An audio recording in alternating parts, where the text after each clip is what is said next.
자, 네, 오늘 제가 이런 말씀을 드렸는데,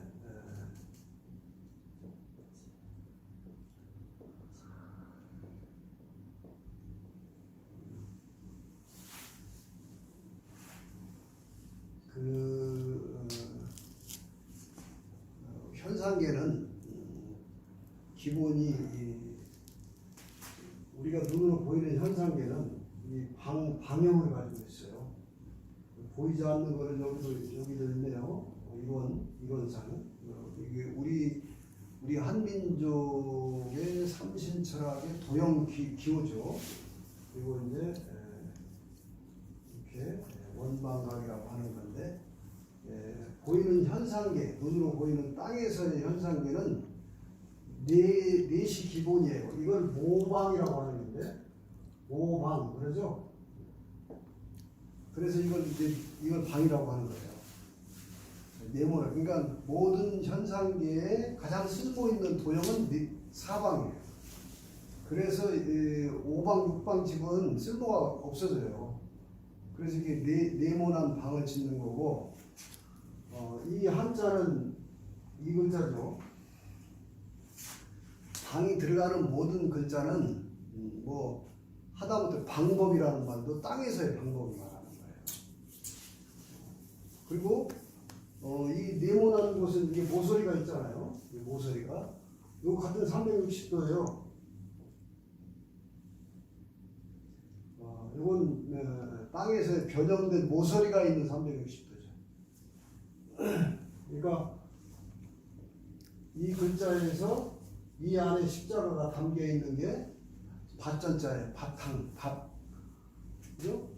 여기서 뿌리가 밑으로 내려가는 게 갑이죠. 날줄이 뿌리 내리는 게 갑이라는 거잖아요. 맨 처음. 그 다음 여기서 위로 또 형상이 나오는 게 이게 원숭이 십자인데 납신자. 이걸 상형을 보게 되면, 상형의 그림을 보게 되면은 이게 하늘에서 내려오는 날줄을 두 손으로 이렇게 모으고 있는 형상이에요. 이게. 그래서 이게 하나님 신자도 돼요. 근데 여러분 이게 앞에 있는 이 글자는 우리말 뵙다, 이게 뵙다, 아련하다 이런 아련이에요. 그러니까 모든 하늘 제사와 관계되는 모든 글자에는 이 본시자가 들어가요. 본시자가. 자, 그리고 우리는 왜 이 땅에 방에 내려와 있느냐면은 이렇게 완전한 원만함을 못 갖춰가지고 땅에서 이 모난 것을 모가놨다 그러죠. 모가난 것을 가다듬고 깎기 위해서 이 땅에 온 거예요. 그러니까 두 가지 의미가 있어요. 우리말 모자란다는 뜻도 여기 같은 거예요. 둥근 완전함에 모자란다는 뜻이 있고, 또 모가났다, 너무 모가났다. 이 두 가지 의미가 있어요. 그래서 모가난 건 깎아야 돼요. 모가난 건 깎아내야 되고, 모자란 건 채워야 되는데, 이 두 글자가 그런 걸 상징하고 있어요. 이게 모가난 것을 끼우는 거고, 모가난 걸 깎는 거예요. 그러니까 우리는 이제 수행이고 공부가 전부 모난 건 깎아야 되고, 모자란 건 채워야 되는 거예요. 이게 수행이지요. 이 도형에서 가르쳐주는 상징성은 기본은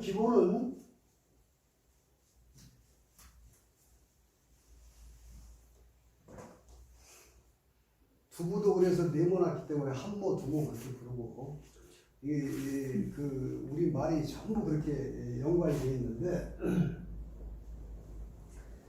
오늘 앞 시간에 숫자 얘기를 좀 했는데요. 자, 숫자가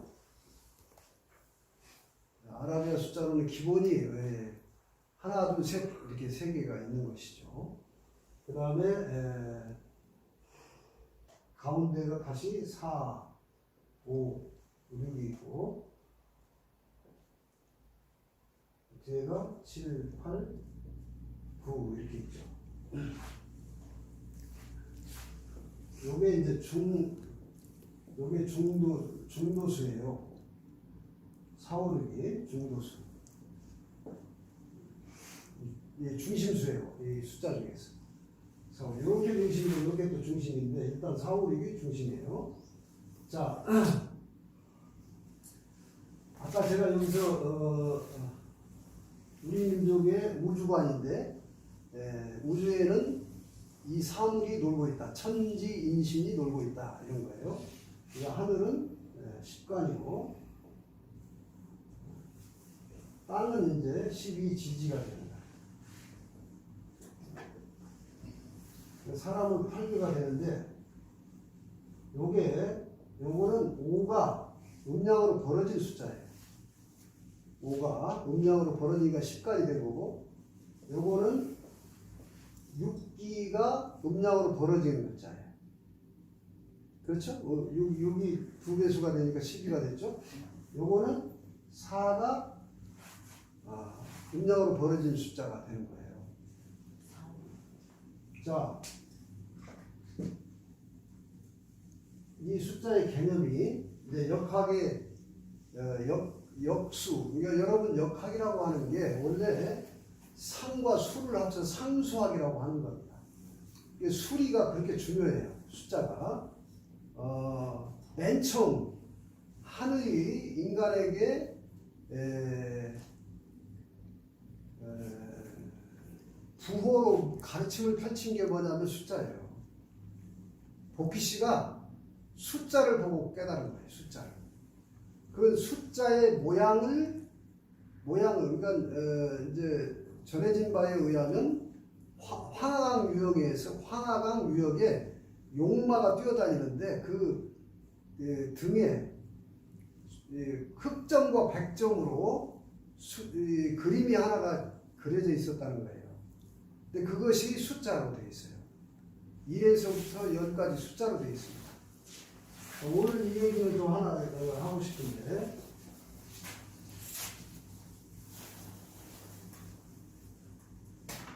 그래서 그 숫자를 사람이 알아보게 너무 어려우니까 그 명상을 해서 답을 풀어가지고 사람들이 알아보게 괴를 그린 게 8괴예요. 복희 씨가 괴를 그린 게. 자, 그래서 이제 8괴가 맨 처음 요 세 개를 그리는 게 이게 하늘이죠. 그 다음에 이게 땅이에요. 자, 천지에 이걸 아버지라고 보고 이걸 엄마라고 봤어요. 이렇게 비유해요. 부모 비유합니다. 괴상도 이렇게 비유해요. 그 다음에 이 아버지와 엄마가 3남 3녀를 낳아요. 3남 3녀. 그 여기에 이게 막내딸이에요. 막내딸. 그 다음에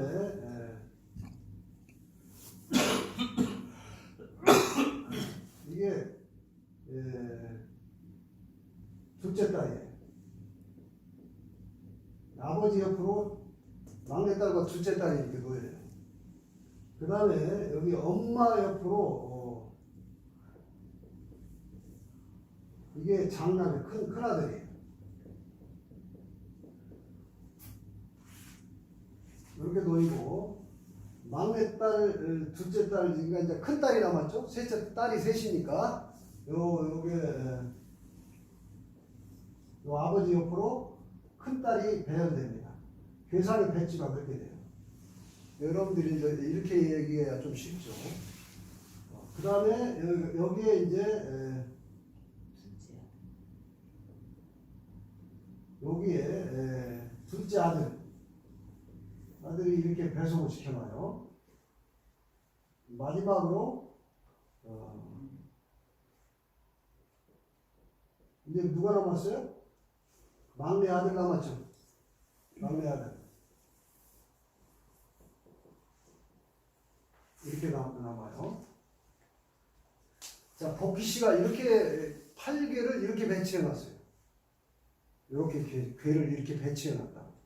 그래서 아버지와 엄마, 아버지가 위에 있고 엄마가 밑에 있고 아버지 옆에 막내딸, 둘째딸이 있고 엄마 옆에 큰아들이 있고 그 다음에 이쪽에 엄마 또 옆으로 막내 아들, 둘째 아들이 있고 아버지 옆에 큰딸이 있고 이것도 질서가 좀 있어요. 요 배열은 그래도 질서가 있는데 왜 그러냐면 이렇게 짜가지었어요. 막내딸하고 막내 아들하고 짝이 됐죠. 여기 짝이 됐잖아요. 마주보고 있으니까. 큰아들하고 큰딸이 또 이렇게 마주보고 있죠. 둘째 딸하고 둘째 아들이 마주보고 있죠. 여기 질서를 유지하고 있는 거예요. 요걸 하도 8교라고 하는 겁니다. 하도 복희 씨가 최초로 그은 8교의 형상은 이렇게 해놓은 거예요. 이렇게 배치를 했다고요. 자, 그래서 요걸 또 여기다 숫자를 드러내는데 숫자를 배석해 놨는데 요거 하늘은 무형이니까 0으로 배석을 해놨어요. 숫자를. 그 다음에 요거는 여기서 숫자를 순서대로 매긴 거예요. 1, 2, 3. 자, 요렇게 와서 요렇게 건너갑니다. 이걸 이제 궁울이라고 궁울가가 이 얘기를 하고 있는데 기운이 흐르는 순서를 말해요. 이 중간에 4가 있는 거예요. 중간에 4가. 그 다음에 얘가 5, 6, 7, 8. 그러니까 하도는 보이지 않는 0을 드러내면서 현상이 땅에 내려와서 8강으로 벌어진 8개의 숫자를 드러내준 거예요. 그 중심점이 4예요. 이해됐나요? 자, 그런데 이거 4, 5가 아까 중심 얘기를 했는데 자, 이게 하도인데 이 복희 씨가 이런 태평 도덕 세상을 구현하고 살기 좋은 세상을 만들다가 인류가 요 괴상이 뒤집어진 시대를 맞이하는데 그게 뭐냐면 주역이 등장한 시대부터예요. 기원전 1600, 약 600년 전에 복희 씨가 이걸 발표하고 나서 한 2400~500년 지난 뒤에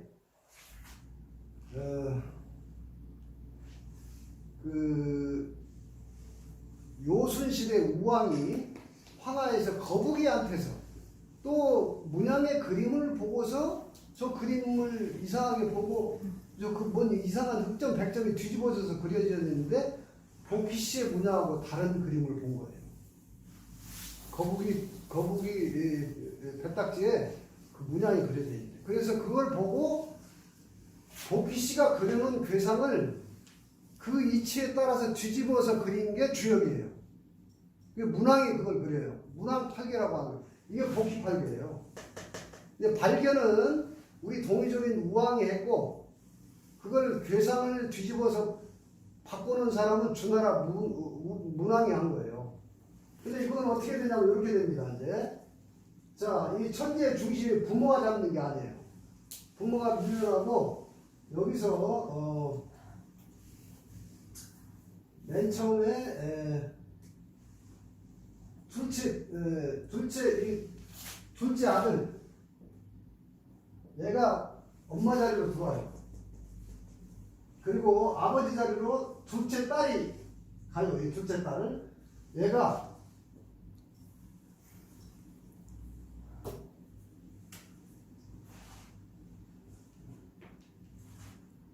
이렇게 이제 중심을 이 중심을 얘만 작아지고 중심을 잡아요.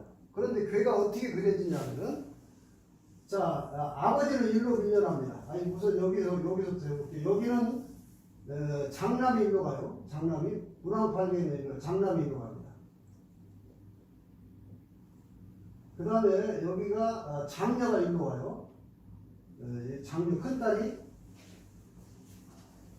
일로 와요. 그 다음에 요 장남하고 짝을 이루고 있는 게 여기가 엄마가 오고 여기가 아버지가 와요. 아버지가 일로 오고 그 다음에 막내 아들이 일로 갑니다. 막내 아들 얘가 이렇게 가고 이제 하나는 먼저 막내 딸이 일로 가죠. 막내 딸 태손녀가 일로 가죠. 이렇게 이제 문항팔계는 이렇게 뒤집어지는데 자 보세요. 요거는 지금 둘째 딸이에요. 이건 둘째 딸.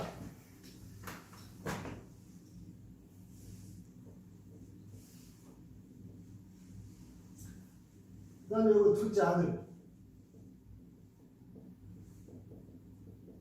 이게 아버지. 이게 엄마. 요게 큰딸. 이게 큰아들. 자, 요게 막내 아들. 막내딸. 이렇게 되거든요. 이렇게 배속을 해 놓으니까, 자, 서로 짝을 맺어 보니까, 여기는 둘째하고 둘째가 딱 짝을 맺었어요. 자, 그런데 아버지는 이 짝을 찾아보니까 큰딸하고 짝을 하고 있는 거예요.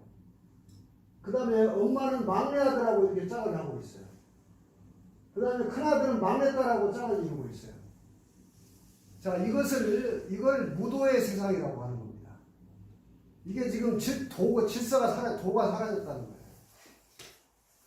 요게 지금 주문항의 역법이 우리 인류의 시대가 이렇게 전개되고 있다는 것을 역을 통해서 고인들이 이렇게 괴상을 그려놓고 숫자는 이제 어떻게 되냐면 요게 1이에요. 요게 1. 요게 2번입니다. 2번. 그 다음에 요게 3번. 요게 4번. 가운데 5가 들어가요. 5가. 그 다음에 요게 6번. 요게 7번. 8번. 이렇게 천지의 기운이 이렇게 흐르는 순서를 말하는 거예요. 요거는 이걸 복시 삼생도라고 하는데 여기서부터 이렇게 와가지고 태극을 이루면서 이렇게 기운이 흐르고 있는 거예요.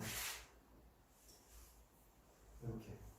근데 이거는 자 1번에서 이렇게 가죠. 2 갔다가 그 다음에 3으로 갔다가 4로 갔다가 요게 세 글자죠.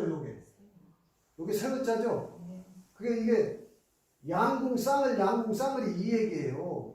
지금 경합류로 공부하신 분들은 요게 지금 양궁, 이게 궁이 양쪽 궁인데 여기 을이 보세요. 이렇게 여기 오를 통과해서 여기서 다시 또 하나 을자가 또 생겨. 요렇게 이것도 세 글자죠. 세 글자 두 개를 말하는 거야. 천지의 기운이 이게 무도의 세상이 되면서 이렇게 기운이 흐르고 있다는 것을 말하고 있는 거예요. 역학의 이치가 아주 정교하게 말하고 있는 거라. 근데 여기서 보면 중앙수가 5수죠. 근데 여기 잘 보세요. 숫자를 배열해 보니까 이게 9인데 요게 9예요. 자, 요거는 여기 보세요. 여기 보면은 합치면은 요가 0하고 8하고 얘하고 4하고 합치면 12가 나오죠. 이게 12도수라고 하는 거예요. 여기서는 8만 드러났어요. 가운데 4를 두고 8수만 드러났어요. 근데 여기는 가운데 5수를 두고 9까지만 드러났어요. 10은 어떻게 나왔냐면은 10은 얘하고 합친 수가 10이죠. 여기 10이죠? 요거까지 합쳐서 15죠? 모든 도수가 다 15예요. 이렇게 하면 이게 15죠? 요것도 15죠? 이게 마방진이에요. 15도수. 마방진. 이걸 상생도라고 하고, 이게 상생도라고 하고, 이걸 상극도라고 하는 거예요. 상극도. 그 오행의 상극이라는 게, 여기에 4, 9가 이렇게 갔잖아요? 4구가 이쪽으로 남방으로 갔어요. 여기 27이 이렇게 서방으로 갔고, 16수가 이렇게 가 있고, 38목이 이렇게 가 있는 거예요. 오행의 상극도가 이게 수국화, 화극금, 금국목, 목국토 이렇게 들어온다는 거야. 이게 오행의 상극도라니까. 이걸 천역이라고 하고 지역이라고 하는 거예요. 이걸 천역, 지역 그런 거예요. 근데 이제 삼력이 나오는 게 인력이 나와야죠. 인력이 바로 이 평생 낙서를 연구했던 유학자 김항 선생이 공자만큼 공부를 했다는 공자만큼 이 역을 파고들다가 어느 날 영가무도 영가는 소리를 내는 거예요. 주문이 다 영가예요. 소리, 무도, 기춤을 춘 겁니다. 그래서 젊었을 때는 영가를 하고 늙어서는 기춤을 춰라. 영가무도가 그거예요. 영가무도 수행을 했는데 얼마나 수행을 했으면은 관축사까지 가는 길이 풀밭이 다 풀이 죽을 정도로 그렇게 이제 팔이 여기까지 무릎 밑에까지 학처럼 길었다고 그러죠? 광산김씨 김항 선생이. 그 이분이 원래 주역 연구하신 분이에요. 주역을.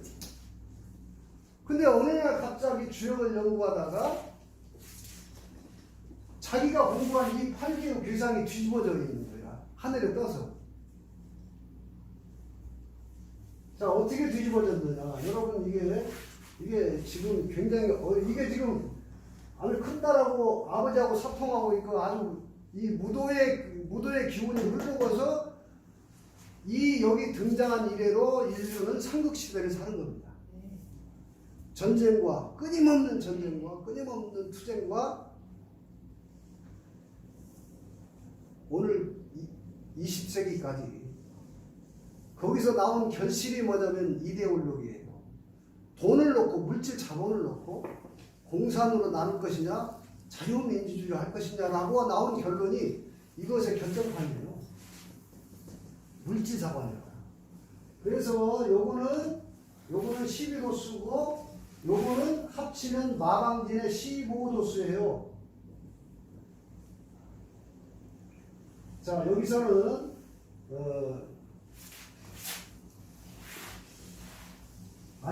마지막 이제 김항 선생이 어떤 계획을 했느냐. 요걸 이제 이 주역의 괴상을 이렇게 공부했는데 나중에 자기가 괴가 하늘에 떠 있는 걸 보니까 요런 괴가 아니고 자, 요 건괴가 이렇게 밑으로 내려가버렸어요. 그 다음에 엄마 괴가 요 위로 올라갔어요. 이걸 지천태라고 하는 거예요. 이 괴상을 지천태 그러는 거예요. 지천태 세상을 열어라는 상징적 의미가 이 개태사예요. 개태사. 이 지천태 괴가 이게 주요 괴상에서 굉장히 좋은 괴거든요. 요 괴는 천지비괴가 좀 안 좋은 게 천지비 그런 거예요. 근데 요게 이제 아버지가 이 자리로 오고 엄마가 이 자리로 가는 거예요. 이게 지금 인역 세 번째 역인 일부 김항 선생의 정령입니다. 이게 지금 쉽게 얘기를 해드리고 있는 거예요. 아주 쉽게 우리 인간사를 대비해서 이렇게 지금 엄마하고 막내 아들하고 사통하고 이거 큰 아들하고 막내 딸하고 사통하고 이 무도난적의 세상의 역을 정음정량으로 바꾼 게 정역이에요. 어떻게 지금 바뀌었는지 한번 보자고요. 자, 이렇게 아버지가 일로 내려왔어, 땅으로. 아버지의 뜻이 땅에서 이루어지고 있는 거, 이게. 그 다음에, 자, 여기 막내 아들이 동북간에 있었어요. 이게 간산괴가, 이게 우리나라를 상징하는데, 동북방이 여기가 이게 선비를 상징하고 우리나라를 간방이라고 하는 거예요. 동북간방. 근데 이게 이제 강증산 선생이 현무경에 딱 적시해놨어요. 8개 얘기입니다. 익자도 사무요, 손자도 사무라, 기서제동하니 정동으로 이 간비가 왔다 이거예요. 이 둘째 아들이 이 정동쪽으로 딱 옵니다.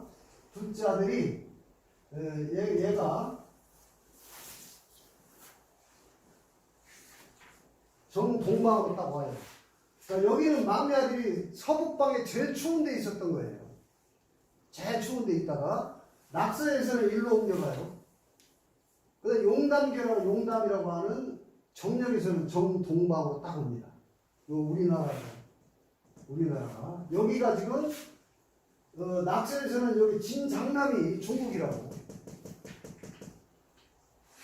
자, 우리나라가 일로 이게 둘째 아들이 일로 오고 요거하고 엄마하고 아버지하고 자리는 바꿔서 짝을 지었죠.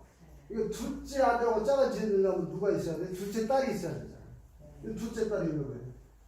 둘째 딸이 일로 가요. 서로 짝을 지었다고. 그 다음에 이제 그 다음에 저기 걔가 둘째 딸이니까 반대.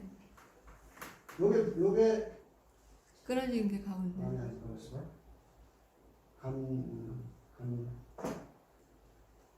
간소나 여기가 아니 막내 아들 얘가 여기 막내 아들 여기 있었죠? 막내 아들께 간소나 간괴가 일로 오니까 막내 아들하고 짝을 지는 게 막내 딸이죠. 해소녀.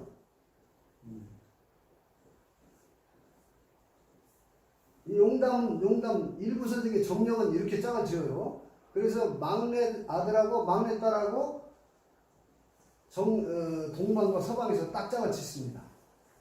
그 다음에 여기는 그대로 큰 딸이 있어요. 큰 딸이 여기 낙서의 큰 딸만 움직이질 않아요. 다 바뀌는데 큰 딸만 딱 그 제자리를 지켜요. 그래서 여기는 요 큰 딸하고 짝이 큰 아들이죠. 여기 큰 아들이고. 자, 이제 중간 둘째 아들만 남았죠? 여기가 둘째 아들이 일로 오는 거예요. 둘째 아들이 감중년. 여기 이제 둘째 아들하고 짝을 이루는 게 둘째 딸이죠.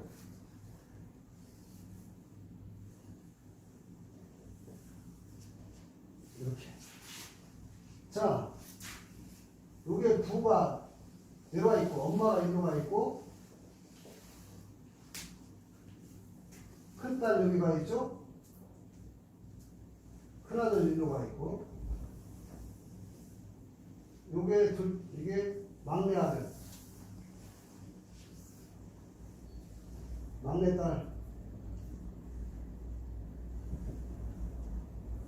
둘째 아들 둘째 딸.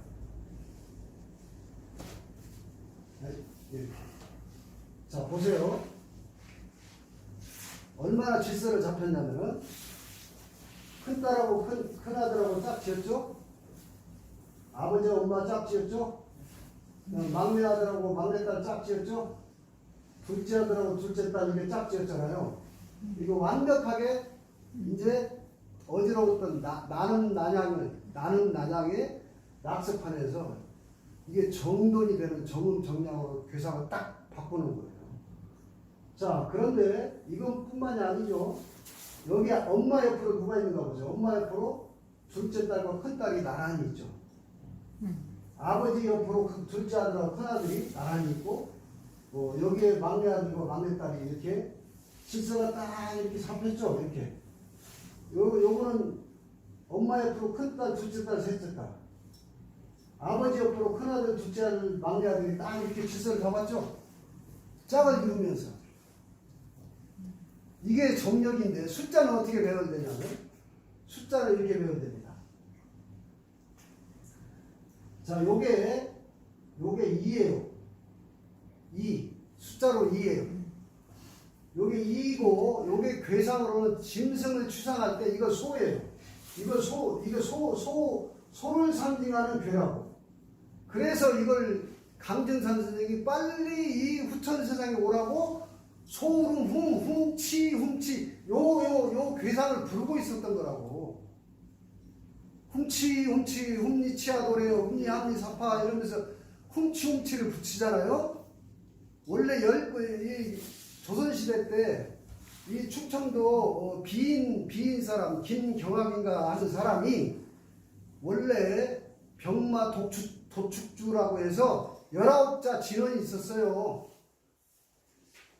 거기다가 증산 선생이 딱 4자만 훔치만 붙인 거라고. 증산 선생이 다 지은 게 아니라 19자가 이미 있었다니까요. 거기다 훔치 네 자를 증산 선생이 붙여가지고 태을줄을 만든 거예요. 이게 의야, 이게 태을. 그리고 이게 소예요, 계산으로. 이게 말이고. 자, 그렇게 해서 여기 숫자 2예요. 2. 그 다음에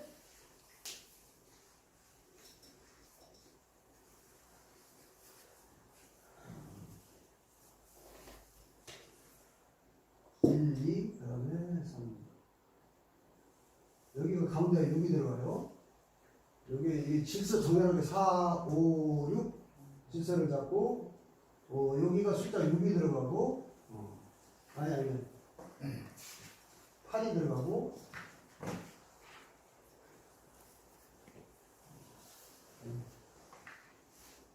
여기가 50%가 들어가고 10이네요. 10.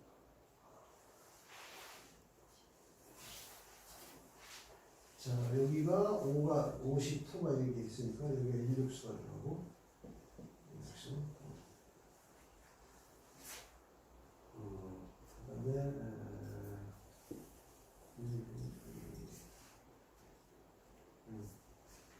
여기가 3이 들어가고, 여기가 8이 들어갑니다. 3, 8, 5 이렇게 가고, 여기 7이 들어가고, 27 화가 들어가고, 그러면 이제 내가 뭐 4구 금이 나왔죠?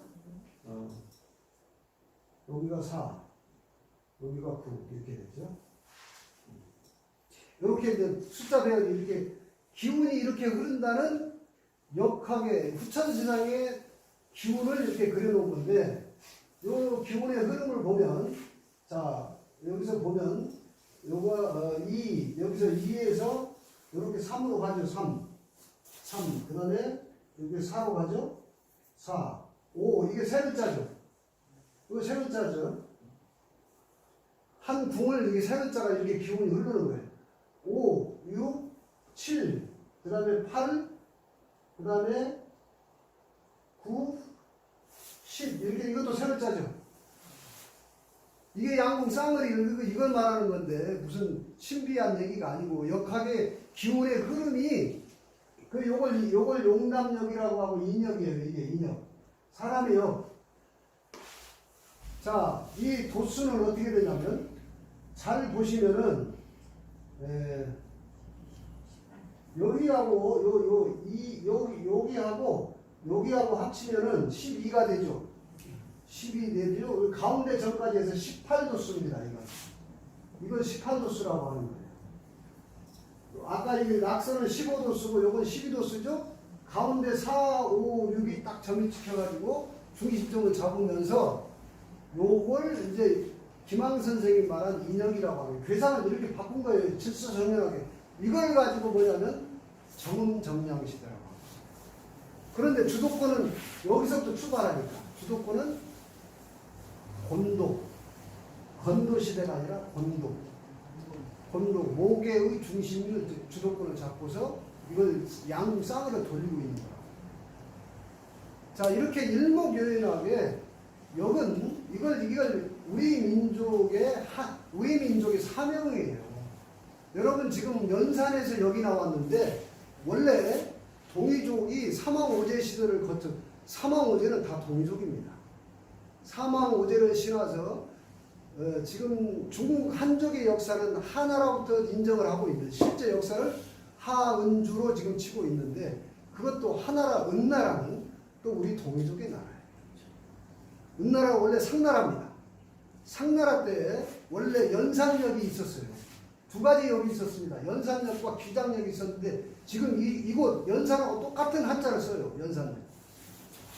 감춰졌던 귀하게 귀장 귀하게 감춰졌던 이 역이 후천시대에 일부 김항 선생에 의해서 이 연산 땅에서 이 역이 나온 거예요.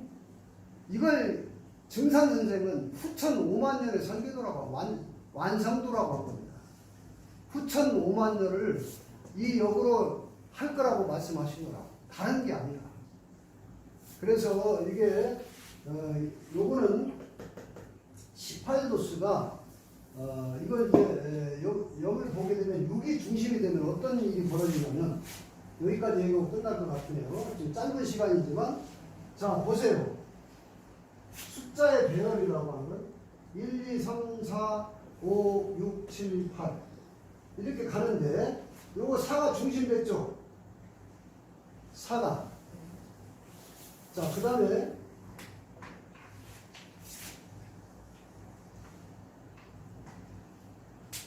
1에서부터 나열을 하니까 낙서형은 1, 2, 3, 4, 5, 6, 7, 8, 9, 10을 가기 위해서 숫자가 낙서형은 이렇게 벌어지는데 그 가운데가 5죠. 가운데가 5죠. 10이 안 들어놨으니까 8개니까 자 앞에 1, 2, 3, 4가 있고 뒤에 6, 7, 8, 9가 있잖아요. 자 그 다음에 마지막으로 용담력은 2부터 출발했죠. 2부터. 요 2부터 출발했잖아요. 그래서 2부터 출발합니다. 2. 시작한 데서 시종이 마무리져가지고 2, 3, 4, 5, 6, 7, 8, 9, 10. 이렇게 10을 드러냈어요. 용담력은. 가운데가 6이죠. 6이요. 자, 이렇게 보니까 낙서하고 용담이 합쳐놓으니까 어떻게 되냐면 이 구호가 합치면 뭐죠? 11이죠. 요 11, 다 11이죠? 요 11, 요것도 11, 요것도 11, 요것도 11이죠. 요것도 11이잖아요. 요것도 11, 요것도 11. 요게 11기체를 말하는 거예요. 천부경에서 말하는 11기체를 낙서와 용담을 통해서 드러내요. 어려운 얘기지만 좀 쉽게 설명을 좀 해보고 있는데 이걸 한역이라고 하는 거예요. 우리 주역은 지금 우리가 4대 때문에 유학의 4대 때문에 주역을 하늘처럼 섬기고 있지만 역의 근원은 시원은 우리 동이족의 8괴에서 시작되는 우리 한역입니다. 그러면 역을 제대로 알려면 이 3역을 제대로 알아야 되는 거예요. 그래서 마치 주역학자들이 잘못 인식을 해서 주역을 이걸 이상한 이게 사도의 역이라고 비하할 것이 아니라 이 역의 오묘한 위치를 정확하게 간파해서 이 전체를 다 볼 줄 알아야 돼요. 앞으로 이 후천역은 여기다가 간지까지 붙여놨는데 일부 선생은 후천이라고 해서 음이 출발하는 시대라고 해서 여기 자시 출발이 아니라 해시로 출발점을 일부 선생이 이제 여기다 해시를 붙여놨는데 72세 드신 노객 김항 선생이 정산 선생 딱 한 번 만나고 소천하셨거든요. 그때 정산은 나이가 27밖에 안 됐어요. 72세 노객과 27세 27 72와 27 요거 글자 바뀐 거죠. 27살 때 정산 선생이 찾아갔어요. 선생이 큰 성업을 하셨는데 한수가 미진했습니다. 완전한 개벽이 하려면 자가 물인데 수토 동독을 이루려면 여기에 지금 자수에 불이 들어가야 된다. 쥐구멍에 볕이 떠야지. 쥐구멍에 돼지가 뜨면 안 됩니다. 쥐구멍에 볕 뜰 날이 있다 그 말이 여기에 자수 출발이 아니라 사시 출발해야 진정한 개벽입니다 하고 한수 미진했습니다 하고 그걸 수정하고 용담력이 발표돼요. 자 이렇게 역의 역사는 우리는 지금 우리 시대가 지금 이 정약의 시대 지천태 세상을 꿈꾸는 이 후천 개벽이라는 게 동학이 바로 우리에게 그 시대를 지금 예고해서 선언했고 1909년 마지막 이 사시 출발을 적시하고 정산 선생이 39살밖에 안 된 젊은 분이죠. 젊죠. 강정산 선생님, 신동씨의 후손이라고 하는 강씨, 여성성을 상징하는 거예요. 제가 볼 때는 곰족, 고마족이 삼신 할머니, 환웅족은 북의 뜻을 상징하는데, 목의 뜻을 상징하는, 여러분 보세요. 그래서 강자 보세요. 이 양양자에다가 여자 붙였죠? 여성을 상징하는. 이게 누에를 키웠던 삼신할머니가 강족이에요. 제비강씨. 강남에 갔던 제비가 박씨를 몰고 왔다는 게, 박씨를 밟은 씨앗을 몰고 와서 박을 터뜨렸잖아요. 흥분울부가 그 얘기예요. 자, 그런 시대가 1909년에 39살밖에 안 되신 분이 나는 할 일 다 했다고 소천해버립니다. 일주일 만에 그냥 단식하고 하늘로 가버려요. 지금부터 개벽이다 딱 적시했습니다. 1909년 기원년 정월 1일 사시 딱 그 적시했어요. 1909년 기원년 정월 1일 사시, 제가 알기로 양력 3월 16일인가 그래요. 이때부터 개벽 출발이다. 그런데 금방 오는 게 아니라, 역사라는 게 금방 오는 게 아니라 복중에서 80년 있다가, 복중 80년 지난 다음에, 그게 88년 올림픽이 있었고 복중 80년 되는 해가 1909년에 발표했으니까 80년 지나고 나니까 1989년이 된 거예요. 1989년에 동서독이 통일이 되고 이데올로기가 무너지기 시작한 겁니다. 그렇게 해서 천갑자 60년 지나고 지갑자 60년 되는 해가, 인갑자로 들어서는 해가 2030년이라는 걸 제가 계속 얘기하는 거예요. 이런 역법에 의해서 2030년이 인갑자로 들어서는 경술년, 120년 전 경술년은 우리가 일본에게 주권을 빼앗기는 경술 국치를 당했지만, 120년 후의 경술년은 우리 민족이 말하고 있는 개벽 세상에 새아침이 뜨는 해. 그럼 우리는 지금 여기서 무엇을 할 것인가? 후천 세상에, 물질 세상에, 물질관에 사로잡혀가지고 돈만 하고 계속 살 것이냐? 우리 민족이 그토록 깨어나라고 하는 한빛, 환빛이에요. 그 사명을 하시라고. 우리 민족 전통, 우리 전통 종교는 무교입니다. 우리 문화가 전부 무교 문화에서 나온 거예요. 우리의 음식 문화, 음악, 우리의 의복 문화가 다 하늘에 죄를 올리는 무교 문화에서 나온 거예요. 지금은 저 가장 바닥으로 떨어져가지고 가장 천박하게 바닥으로 떨어졌지만, 그렇지 않아요. 원시반복으로 돌아가게 되면 당군이 당군입니다. 당군이 당굴레예요. 당굴레.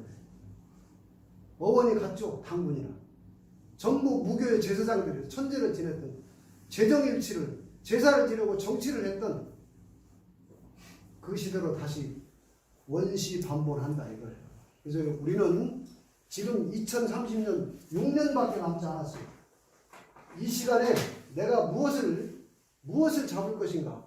4대에서 벗어나서 우리 것은 깨달음이 없냐 이거예요. 우리 것은 정확하게, 확실하게, 선명하게 해놨습니다. 3일신고 보세요. 3일신고 맨 끝구절 보시라고. 성통공안의 방법을 확실하게 드러냈어요. 오로지 하나의 뜻으로 뒤집어져라. 그리고 행해라. 이루화행. 그러면 허망함이 곧 참되진다. 반망즉진. 그러면 발대신기. 큰 기운이, 기틀이 새롭게 열린다. 그것이 성통공안이야. 딱 적어놨어요. 우리는 남은 것 쫓아서 정말 좋은 걸 여기 들고서도 못 봤다 이거예요. 자, 이런 역도 이렇게 역을 통해서 4, 5, 6이 끝났다는 게 오징어 게임 아닙니까? 지금 오징어 게임 때, 오징어 게임에 지금 이 숫자가 지금 456억 456명이 참여하는 그 수리를 드러내주고 있는데, 우리는 그냥 영화에만 열광하고 있지. 이 속에 들어있는 이 수리의 비밀을 왜 하필 그 영화는 456명이 참가해서 456억이라는 돈을 놓고 따먹기를 하고 있냐 이거지. 그 시대, 물질시대에 동쳤다. 6을 넘어서서 6을 통과해서 7, 8, 9로 가는 거예요. 자, 우리 모두가 자기 본질로 깨어나는 부천 계백시장의 눈앞에 와 있습니다. 그 시대를 준비하는 마음으로 공부하시기 바라겠습니다. 여기서 마치겠습니다. 알겠습니다.